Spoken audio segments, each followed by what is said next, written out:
ಡಿಕೆಶಿ ಸಚಿವ ಸಂಪುಟ ವಿಸ್ತರಣೆಗೆ ಕೌಂಟ್ ಡೌನ್ ಶುರುವಾಗಿದೆ.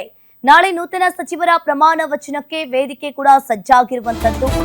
ಇಂದು ಸಚಿವರ ಪಟ್ಟಿಯೊಂದಿಗೆ ರಾಜ್ಯಕ್ಕೆ ವೇಣುಗೋಪಾಲ್ ಆಗಮಿಸಲಿದ್ದಾರೆ.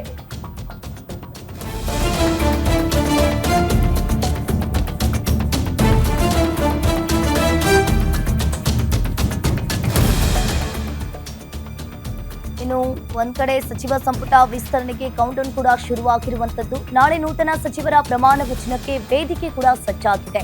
ಇಂದು ಸಚಿವರ ಪಟ್ಟಿಯೊಂದಿಗೆ ರಾಜ್ಯಕ್ಕೆ ವೇಣುಗೋಪಾಲ್ ಅವರು ಆಗಮಿಸಲಿದ್ದಾರೆ. ಸಚಿವರ ಪಟ್ಟಿ ಫೈನಲ್ಗೂ ಮುನ್ನ ರಾಹುಲ್ ಗಾಂಧಿ ಅವರು ಸಭೆ ಮೇಲೆ ಸಭೆಯನ್ನ ಮಾಡ್ತಾ ಇರುವಂತದ್ದು. ರಾಹುಲ್ ಗಾಂಧಿ ಪದೇ ಪದೇ ಸಭೆ ಮಾಡಿದ್ದಾದ್ರೂ ಯಾಕಾಗಾದ್ರೆ ವೇಣುಗೋಪಾಲ್ ತರ್ತಾ ಇರೋ ಲಿಸ್ಟ್ ನಲ್ಲಿ ಯಾರೆಲ್ಲ ಇದ್ದಾರೆ? ಹಾಗಾದ್ರೆ ಗ್ಯಾರಂಟಿ ನ್ಯೂಸ್ ನಲ್ಲಿ ಹೈಕಮಾಂಡ್ ಸಭೆಯ ಬಿಗ್ ಎಕ್ಸ್ಕ್ಲೂಸಿವ್ ಸುದ್ದಿ. ಗ್ಯಾರಂಟಿ ನ್ಯೂಸ್ ನಲ್ಲಿ ಹೈಕಮಾಂಡ್ ಸಭೆಯ ಬಿಗ್ ಎಕ್ಸ್ಕ್ಲೂಸಿವ್ ಸುದ್ದಿ. ಇನ್ನು ಒಂದ್ ಕಡೆ ಇಲ್ಲಿ ವೇಣುಗೋಪಾಲ್ ಅವರು ತರ್ತಾ ಇರೋ ಲಿಸ್ಟ್ ನಲ್ಲಿ ಯಾರೆಲ್ಲ ಇದ್ದಾರೆ? ಹಾಗಾದ್ರೆ ಇನ್ನು ಒಂದ್ ಕಡೆ ಈ ಸಚಿವ ಸಂಪುಟ ವಿಸ್ತರಣೆಯ ಬಗ್ಗೆ ಸಾಕಷ್ಟು ಶಾಸಕರು ಕೂಡ ಹೈಕಮಾಂಡ್ ಮುಂದೆ ಲಾಬಿಯನ್ನ ಮಾಡಿದ್ರು. ವಿಸ್ತರಣೆಯ ಬಗ್ಗೆ ಈಗ ಕೌಂಟ್ ಡೌನ್ ಶುರುವಾಗುತ್ತೆ. ಈ ಸಚಿವ ಸಂಪುಟ ವಿಸ್ತರಣೆ ಯಾವಾಗ ಆಗುತ್ತೆ ಅಂತ ಹೇಳಿ ಸಾಕಷ್ಟು ಶಾಸಕರು ಕೂಡ ಕಾದ್ಕೊಳ್ತಿದ್ರು. ಸಾಕಷ್ಟು ರಾಜ್ಯ ನಾಯಕರೊಂದಿಗೆ ಲಾಬಿ ಮಾಡಿದ್ರು, ಹೈಕಮಾಂಡ್ ಜೊತೆ ಲಾಬಿ ಮಾಡಿದ್ರು. ಸಾಕಷ್ಟು ಶಾಸಕರು ಕೂಡ ದೆಹಲಿಗೆ ಹೋಗಿ ಬಂದಿದ್ರು. ಆದ್ರೆ ಈಗ ಡಿಕೆ ಕ್ಯಾಬಿನೆಟ್ ಲಿಸ್ಟ್ ಫೈನಲ್ಗೆ ಇಷ್ಟು ಟೈಮ್ ಎಳೆದಿದ್ ಯಾಕಾಗಾದ್ರೆ ಮೊದಲು ರಾಹುಲ್ ಜೊತೆ ಸಭೆಗೆ ಟೈಮ್ ತೆಗೆದುಕೊಳ್ಳೋಕೆ ತುಂಬಾನೇ ಕಸರತ್ತನ್ನ ಮಾಡಿದ್ರು. ಇನ್ನು ಒಂದ್ ಕಡೆ ಸಭೆಗೆ ಟೈಮ್ ಫಿಕ್ಸ್ ಆದ್ಮೇಲೆ ರಾಜ್ಯ ನಾಯಕರಿಗೆ ಶಾಕ್ ಕೊಟ್ಟ ರಾಹುಲ್ ಗಾಂಧಿ. ಸಿಎಂ ಡಿಕೆಶಿ, ಮಾಜಿ ಸಿಎಂ ಸಿದ್ದರಾಮಯ್ಯ, ಬಿಕೆ ಹರಿಪ್ರಸಾದ್ಗೆ ಶಾಕ್ ಕೊಟ್ಟಿದ್ದಾರೆ. ಮೂವರನ್ನ ಒಟ್ಟಿಗೆ ಕೂರಿಸಿ ಸಭೆ ನಡೆಸದೆ ಪ್ರತ್ಯೇಕವಾಗಿ ಮೀಟಿಂಗ್ ಅನ್ನ ಮಾಡಿದ್ದಾರೆ. ಇನ್ನು ಮೂವರಿಗೂ ಕೂಡ ಪ್ರತ್ಯೇಕವಾಗಿ 20 ನಿಮಿಷ ಟೈಮ್ ಕೊಟ್ಟು ಹೈಕಮಾಂಡ್ ಮೀಟಿಂಗ್ ಅನ್ನ ಮಾಡಿರುವಂತದ್ದು.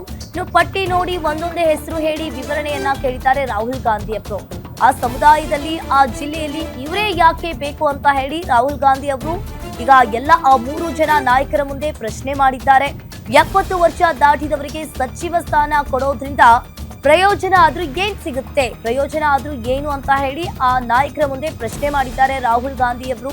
ಚುನಾವಣಾ ಸಮಯಕ್ಕೆ ನಾವು ರಾಜಕೀಯ ನಿವೃತ್ತಿ ಅಂದ್ರೆ ಹೇಗಾಗಾದ್ರೆ? ಮೂವರ ಪ್ರತ್ಯೇಕ ಸಭೆಯಲ್ಲಿ ಪ್ರಶ್ನೆ ಮೇಲೆ ಪ್ರಶ್ನೆಯನ್ನ ಕೇಳಿದ್ದಾರೆ ರಾಹುಲ್ ಗಾಂಧಿ ಅವರು. ಇನ್ನು ಪಕ್ಷಕ್ಕೆ ಅಸೆಟ್ ಆದವರಿಗೆ ಮಾತ್ರ ಅವಕಾಶ ಅಂತ ಹೇಳಿ ರಾಹುಲ್ ಗಾಂಧಿ ಅವರು ಹೇಳಿರುವಂತದ್ದು. ಇನ್ನೊಂದ್ ಕಡೆ ರಾಜ್ಯ ನಾಯಕರ ಪಟ್ಟಿ ತಗೊಂಡು ಅಂತಿಮ ಮಾಡಿ ಕಳಿಸ್ತೀವಿ ಅಂತ ಹೇಳಿ ರಾಹುಲ್ ಗಾಂಧಿ ಅವರು ಹೇಳಿರುವಂತದ್ದು. ಒಂದ್ ಕಡೆ ಸಚಿವ ಸಂಪುಟ ವಿಸ್ತರಣೆಯ ಬಗ್ಗೆ ಬಿಕೆ ಹರಿಪ್ರಸಾದ್, ಮಾಜಿ ಸಿಎಂ ಸಿದ್ದರಾಮಯ್ಯ, ಡಿಕೆ ಶಿವಕುಮಾರ್ ಅವರು ರಾಹುಲ್ ಗಾಂಧಿ ಅವರನ್ನ ಭೇಟಿ ಮಾಡೋದಕ್ಕೆ ಹೋಗಿದ್ರು. ಈಗ ಈ 3 ಜನ ಈಗ ಸಪರೇಟ್ ಆಗಿ ಪಟ್ಟಿಯನ್ನ ತೆಗೆದುಕೊಂಡು ಹೋಗಿದ್ದಾರೆ. ಇನ್ನು ಈ 3 ಜನಕ್ಕೆ, 3 ನಾಯಕರಿಗೂ ಕೂಡ ಇಲ್ಲಿ ಸಪರೇಟ್ ಆಗಿ ರಾಹುಲ್ ಗಾಂಧಿ ಅವರು ಮೀಟಿಂಗ್ ಅನ್ನ ಮಾಡಿದ್ದಾರೆ. ಒಬ್ಬೊಬ್ಬರಿಗೆ 20 ನಿಮಿಷಗಳ ಕಾಲ ಮೀಟಿಂಗ್ ಅನ್ನ ಮಾಡಿದ್ದಾರೆ. ಇನ್ನು ಸಚಿವ ಸಂಪುಟ ವಿಸ್ತರಣೆಯ ಬಗ್ಗೆ ರಾಹುಲ್ ಗಾಂಧಿ ಅವರು ಕೆಲವೊಂದಿಷ್ಟು ಪ್ರಶ್ನೆಗಳನ್ನ ಆ ನಾಯಕರ ಮುಂದೆ ಇಟ್ಟಿರುವಂತದ್ದು. ಹಾಗಾದ್ರೆ ಅವರಿಗೆ ಈ ಸಚಿವ ಸ್ಥಾನ ಕೊಡೋದ್ರಿಂದ ಪ್ರಯೋಜನ ಆದ್ರೂ ಏನು, ಯಾಕೆ ಕೊಡಬೇಕು, ಇದೆಲ್ಲದರ ಕುರಿತು ಕೂಡ ಅವರು ಪ್ರಶ್ನೆಯನ್ನ ಮಾಡಿದ್ದಾರೆ. ಹಾಗಾದ್ರೆ ಒಂದ್ ರೀತಿಯಾಗಿ ಕುತೂಹಲ ಮೂಡಿಸಿರುವಂತದ್ದು ಸಚಿವರಿಗೆ, ಯಾವ ಶಾಸಕರಿಗೆ ಸಚಿವ ಪಟ್ಟಿ, ಸಚಿವ ಸ್ಥಾನ ಸಿಗುತ್ತೆ ಅನ್ನೋದನ್ನ ಕಾದ್ ನೋಡ್ಬೇಕಾಗುತ್ತೆ. ಈಗಾಗಲೇ ರಾಜ್ಯ ನಾಯಕರ ಪಟ್ಟಿ ತಗೊಂಡು ಅಂತಿಮ ಮಾಡಿದ್ದಾರೆ ಅಂತ ರಾಹುಲ್ ಗಾಂಧಿ ಹೇಳಿರುವಂತದ್ದು. ಹೈಕಮಾಂಡ್ ಫೈನಲ್ ಲಿಸ್ಟ್ ನಲ್ಲಿರೋರು ಯಾರ್ಯಾರು? ಹಾಗಾದ್ರೆ ಹಿರಿಯರು ಕಿರಿಯರನ್ನೊಳಗೊಂಡ ಕ್ಯಾಬಿನೆಟ್ ರಚಿಸಿದ ಹೈಕಮಾಂಡ್. ಇನ್ನು 40 ಯುವಕರು, 60 ಹಿರಿಯರು, 2 ಮಹಿಳೆಯರು ಅನ್ನೋದು ಗೊತ್ತಾಗ್ತಾ ಇದೆ. 4 ಹೊಸ ಶಾಸಕರಿಗೆ ಅವಕಾಶ ಸಿಗುವ ಸಾಧ್ಯತೆ ಇದೆ.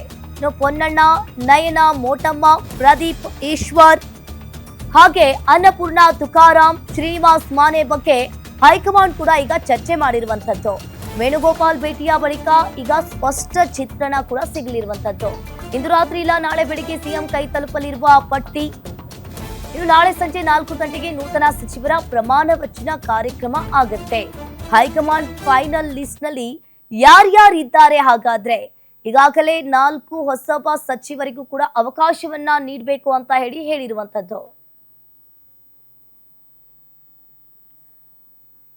ಈ ಬಗ್ಗೆ ಹೆಚ್ಚಿನ ಡೀಟೇಲ್ಸ್ ಅನ್ನ ನೀಡ್ತಾರೆ political reporter Durgesh desk live ನಲ್ಲಿ ಜಾಯಿನ್ ಆಗಿದ್ದಾರೆ. ದುರ್ಗೇಶ್, ಈಗ ಒಂದ್ ಕಡೆ ಸಚಿವ ಸಂಪುಟ ವಿಸ್ತರಣೆಗೆ ಕೌಂಟ್ ಡೌನ್ ಕೂಡ ಶುರುವಾಗಿರುವಂತದ್ದು.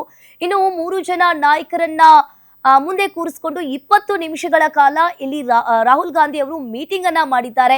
ಏನೆಲ್ಲ ಪ್ರಶ್ನೆಗಳನ್ನ ಕೇಳಿದ್ದಾರೆ? ಹಾಗಾದ್ರೆ ಯಾವ ರೀತಿಯಾಗಿ ಈ ಬಾರಿ ಯಾರಿಗೆ ಸಚಿವ ಸ್ಥಾನ ಸಿಗಬಹುದು ದುರ್ಗೇಶ್? ಎಸ್ ಅಂಕಿತಾ, ಸಚಿವ ಸಂಪುಟ ವಿಸ್ತರಣೆಗೆ ಕೌಂಟೌನ್ ಶುರು ಆಗಿರುವಂಥದ್ದು. ಇಂದು ಅಂತಿಮವಾಗಿ ಹೈಕಮಾಂಡ್ ನಾಯಕರು ಒಂದು ಸುತ್ತಿನ ಮಾತುಕತೆಯನ್ನು ನಡೆಸಿ Siddaramaiah, D K Shivakumar, B K Hariprasad ನೀಡಿರುವಂಥ 3 ಪಟ್ಟಿಗಳನ್ನು ಇಟ್ಕೊಂಡು ಒಂದು ಪಟ್ಟಿಯನ್ನು ಫೈನಲ್ ಮಾಡಿ ರಾಜ್ಯಕ್ಕೆ ಕಳಿಸ್ತಾರೆ ಅನ್ನುವಂಥ ಮಾಹಿತಿ ಇರುವಂಥದ್ದು. ಇವತ್ತು ರಾಜ್ಯಕ್ಕೆ AICCಯ ಕಾರ್ಯದರ್ಶಿ ಆಗಿರುವಂಥ KC ವೇಣುಗೋಪಾಲ್ ಅವರು ಆಗಮಿಸ್ತಾ ಇದ್ದಾರೆ. ಹೀಗಾಗಿ ಅವರು ಪಟ್ಟಿಯನ್ನು ಹಿಡಿದು ಬರ್ತಾರೆ ಅನ್ನುವಂಥ ಮಾಹಿತಿ ಇರುವಂಥದ್ದು. ಡಿ ಕೆ ಶಿವಕುಮಾರ್ ಕಳೆದ 2 ತಿಂಗಳಿನಿಂದಲೂ ಕೂಡ ಸಚಿವ ಸಂಪುಟ ವಿಸ್ತರಣೆ ಮಾಡಬೇಕನ್ನೋ ನಿಟ್ಟಿನಲ್ಲಿ ಸಾಕಷ್ಟು ಕಸರತ್ತನ್ನು ನಡೆಸ್ತಾ ಇದ್ರು. ರಾಹುಲ್ ಗಾಂಧಿ ಅವರ ಜೊತೆಗೆ ಮಾತುಕತೆಗೆ ಮುಂದಾಗಿದ್ರು. ಜೊತೆಗೆ ಹೈಕಮಾಂಡ್ ನಾಯಕರ ಜೊತೆಗೆ ಸಾಕಷ್ಟು ಸಭೆಗಳನ್ನ ಮಾಡಿದ್ರು. ಮೊನ್ನೆ ದೆಹಲಿಯಲ್ಲಿ ನಡೆದಂಥ ಸಭೆಯಲ್ಲಿ ರಾಹುಲ್ ಗಾಂಧಿ ಅವರ ಜೊತೆಗೆ Siddaramaiah, B K Hariprasad, D K Shivakumar ಪ್ರತ್ಯೇಕವಾಗಿ 20 ನಿಮಿಷಗಳ ಕಾಲ ಮಾತುಕತೆ ನಡೆಸಿರುವಂಥದ್ದು. ಜೊತೆಗೆ ಯಾರಿಗೆ ಅವಕಾಶವನ್ನು ಮಾಡಿಕೊಟ್ರೆ ಮುಂಬರುವಂಥ ಚುನಾವಣೆಗೆ ಹೆಚ್ಚಿನ ಸಂಘಟನೆಯನ್ನು ಮಾಡ್ತಾರೆ, ಒಂದು ಫಲಕಾರಿಯಾಗಿ ಕೆಲಸವನ್ನು ಮಾಡ್ತಾರೆ ಅನ್ನೋ ನಿಟ್ಟಿನಲ್ಲಿ ಚರ್ಚೆಯನ್ನು ಮಾಡಿರುವಂಥದ್ದು. Siddaramaiah, D K Shivakumar, B K Hariprasad ಕೊಟ್ಟಿರುವಂಥ ಪಟ್ಟಿಯಲ್ಲಿ ಇವರಿಗೆ ಯಾಕೆ ನಾವು ಸಚಿವ ಸ್ಥಾನವನ್ನು ಕೊಡಬೇಕು ಅನ್ನುವಂಥ ನಿಟ್ಟಿನಲ್ಲಿ ಪ್ರಾದೇಶಿಕವಾರು, ಜಿಲ್ಲಾವಾರು ಮತ್ತು ಜಾತಿವಾರು ಕೂಡ ಲೆಕ್ಕಾಚಾರ ಇಟ್ಕೊಂಡು ಪ್ರಶ್ನೆಗಳನ್ನು ರಾಹುಲ್ ಗಾಂಧಿ ಅವರು ಕೇಳಿರುವಂಥದ್ದು. ಹೊಸ ಮುಖಗಳಿಗೆ ಅವಕಾಶವನ್ನು ಮಾಡಿಕೊಡಬೇಕು, ಹಿರಿಯರಿಗೆ ಅವಕಾಶವನ್ನು ಮಾಡಿಕೊಟ್ರೆ ಅಂದರೆ ಇನ್ನೇನು ಇದೇ ನನ್ನ ಕೊನೆಯ ಚುನಾವಣೆ ಅಂತ ಹೇಳ್ತಿದ್ದಂಥ ಹಿರಿಯ ಶಾಸಕರಿಗೆ ಅವಕಾಶವನ್ನು ಮಾಡಿಕೊಟ್ರೆ ಮುಂದೆ ಅವರು ಪಕ್ಷಕ್ಕೆ ಯಾವ ರೀತಿ ಅಸೆಟ್ ಆಗ್ತಾರೆ ಅನ್ನುವಂಥ ನಿಟ್ಟಿನಲ್ಲಿ ಪ್ರಶ್ನೆಗಳನ್ನ ಕೇಳಿರುವಂಥದ್ದು. ಮತ್ತು ಮಹಿಳಾ ಕೋಟಾದಲ್ಲೂ ಕೂಡ ಯಾರಿಗೆಲ್ಲ ಅವಕಾಶವನ್ನು ಮಾಡಿಕೊಡ್ಬೇಕು ಅನ್ನೋ ನಿಟ್ಟಿನಲ್ಲಿ ರಾಹುಲ್ ಗಾಂಧಿ ಅವರು ಚರ್ಚೆಯನ್ನು ಮಾಡಿದ್ದಾರೆ. ಈ ರಾಹುಲ್ ಗಾಂಧಿ ಅವರು ಚರ್ಚೆ ಮಾಡಿದ ಬಳಿಕ KC ವೇಣುಗೋಪಾಲ್ ಮತ್ತು AICC ಅಧ್ಯಕ್ಷರಾದಂಥ ಮಲ್ಲಿಕಾರ್ಜುನ ಖರ್ಗೆ ಅವರ ಜೊತೆಗೆ ಇವತ್ತು ಒಂದು ಸುತ್ತಿನ ಮಾತುಕತೆಯನ್ನು ನಡೆಸಿ ರಾಜ್ಯ ನಾಯಕರಿಗೆ ಪಟ್ಟಿಯನ್ನು ಲಕೋಟೆಯ ಮೂಲಕ ರವಾನೆ ಮಾಡುವಂಥದ್ದು ಇದು ಮೊದಲಿಂದ ಬಂದಂಥ ಪದ್ಧತಿ. ಹೀಗಾಗಿ ಇವತ್ತು ಸಂಜೆ ಅಥವಾ ನಾಳೆ ಬೆಳಗ್ಗೆ ಡಿ ಕೆ ಶಿವಕುಮಾರ್ ಅವರ ಕೈಗೆ ಸಚಿವ ಸಂಪುಟ ವಿಸ್ತರಣೆಯ ಪಟ್ಟಿ ಸಿಗುತ್ತೆ. ಅದಾದ ಬಳಿಕ ಸಂಜೆ 4 ಗಂಟೆಗೆ ಪ್ರಮಾಣ ವಚನ ಕಾರ್ಯಕ್ರಮವನ್ನು ನಿಗದಿ ಮಾಡಿರುವಂಥದ್ದು. ಅಂಕಿತಾ, ಥ್ಯಾಂಕ್ ಯು ದುರ್ಗೇಶ್ ನಿಮ್ಮೆಲ್ಲ ಮಾಹಿತಿಗೆ.